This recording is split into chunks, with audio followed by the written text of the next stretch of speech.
What is up, everybody? I am Steve SBU, and welcome back to Draft for Dummies, for Dummies by Dummies. This week, I'm going to be covering win conditions, how you can win draft battles. Don't forget to drop a like and sub to not miss any more of my draft league content, and also leave a comment on what you'd like to see me cover next. So let's get right into the video. So to start us off, what exactly is a win condition? Basically, a win condition, or a win con, is your plan to win the battle. It can change throughout the entire phase of the battle, whether it be your planning phase, your pre-battle phase, the middle of the battle phase, as well as late game. And depending on how the entire battle goes, your plan may change depending on multiple different factors, such as what your opponent brings, as well as how good or bad your luck is during the battle. Again, it takes many different forms. A well thought out plan is generally the most consistent way of winning games. However, when you or your opponent is down, you are rarely out of the game, because hoping for good RNG is a completely valid strategy when it comes to late game draft battles. Hoping for one or two critical hits or misses or full paras or a burn from Scald, that sort of thing is completely on the table when it comes to Pokemon. Again, it's a numbers game, and just because the odds are low doesn't mean that it's impossible. And being able to play to your outs is one of the biggest things that I see a lot of people not doing in the draft scene. Sometimes what you really need to do is just click the big move and hope that you don't miss. When you are in those instances where not clicking it is just going to cause you to lose 100% of the time. Losing 95% of the time is a lot better than losing 100% of the time. So to start us off with the first phase, and that is the planning phase. Basically, that is just the way that you are planning to win during your prep time.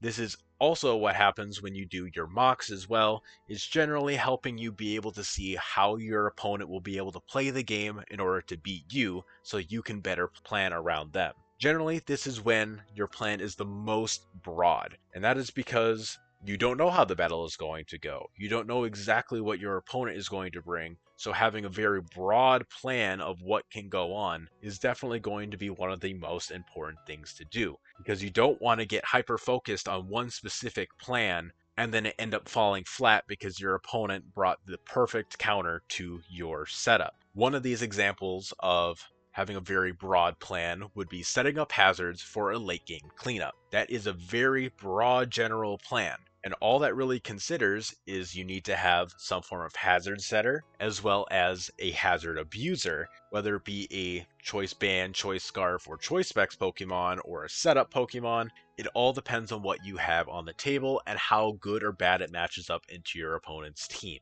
Generally, you want to think of a Pokemon that doesn't get hard walled by any one specific Pokemon, mainly because if that one Pokemon, especially if it's a high value Pokemon that your opponent can sort of just guarantee that you're going to be bringing anyways, it's very easy for your opponent to be able to slot on that guaranteed wall to be able to have a hard stop to it. But again, those are sort of the risks that you take when doing these sorts of things, because at the end of the day, if they don't bring that wall, then you're just kind of set.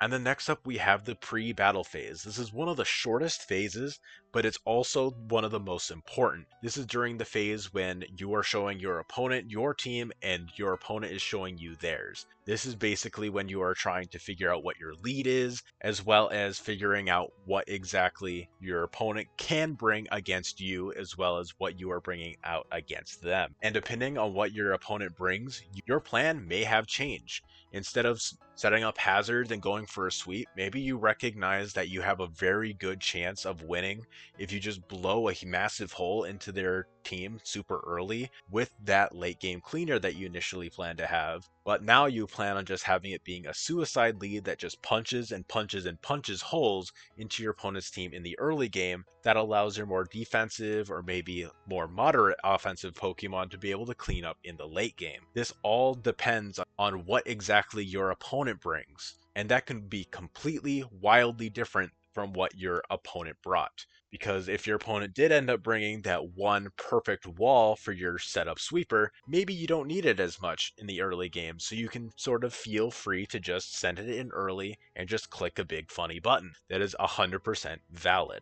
And next up, we have the mid-battle phase. This is probably the longest phase, I would have to say, mainly because When in terms of planning, your planning isn't exactly insanely long unless you are doing massive 4D chess level planning and calcs. However, the mid-battle phase is also one of the most important because you are constantly adapting turn to turn to turn depending on what luck brings you. If your opponent is able to hit 8 hydro pumps in a row and you can't land a single thunder wave or a single hurricane, your entire plan will be thrown out the window, depending on what your luck is. Sometimes you have to rely on luck. Sometimes you need to go for that Scald Burn. Sometimes you need to go for that full para. And that is very heavily seen in the mid-battle phase as well, because sometimes those few misses or those few crits or those few full paras are what's going to get you ahead or behind in the mid-battle phase, depending on how you play. Occasionally, you have to play to your outs and just go for it. Sometimes it's better to just take the safer option and just get safe, solid damage off. However, you also have to always recognize that your opponent might be able to get a little lucky. And not only all of that, but also your opponent may have brought a very unexpected set for you that could completely throw a wrench into what your initial plan was. A big example of this that I have seen was offensive Ting Lu that was used to bait in a status condition like a Scald Burn or a Toxic and be able to get off 120 base power facades. It was incredibly strong into the match that it was brought, and it wasn't exactly expected, so it was able to throw off the opponent very, very easily. Things like these are the biggest things that you need to be looking out for in the mid-battle phase. And then finally, we have the late battle phase. I said earlier that with the mid-battle phase, it was very RNG dependent. Oftentimes, the late battle phase is one of the most RNG heavy phase of the bunch. And that is mainly because the entire outcome of the battle in the late game could be completely changed depending on what RNG is. Yes, in the mid-battle phase, good or bad RNG can completely throw you off. However, in the late battle phase, it could completely change the results of the battle. As you saw in the MMC finals, IHLP was expected to win the entire thing. However, because of one single Ironhead crit from Patrick's plus 2 Roaring Moon, he was able to OHKO IHLP's Mega Altaria. This allowed him to be able to win finals of the MMC, all because he won a 1 in 16 roll. And things like this happen all of the time in draft. How many times can you think that you missed a Hydro Pump, missed a Hurricane, got a full para, or anything like that,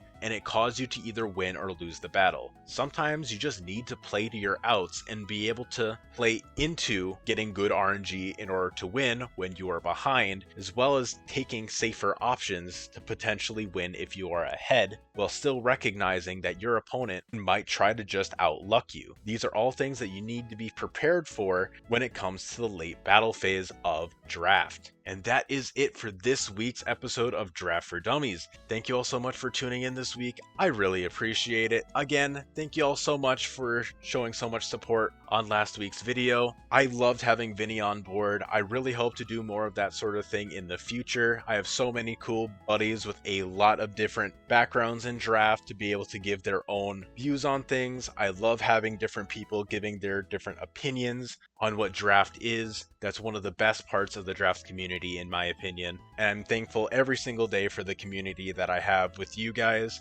Of course, don't forget to drop a like and sub to not miss any more of my Draft League content, and let YouTube know that you enjoy my content. And also, feel free to leave a comment on what you'd like to see me cover next week. Thank you all for watching, and I will see you guys in the next one. Peace.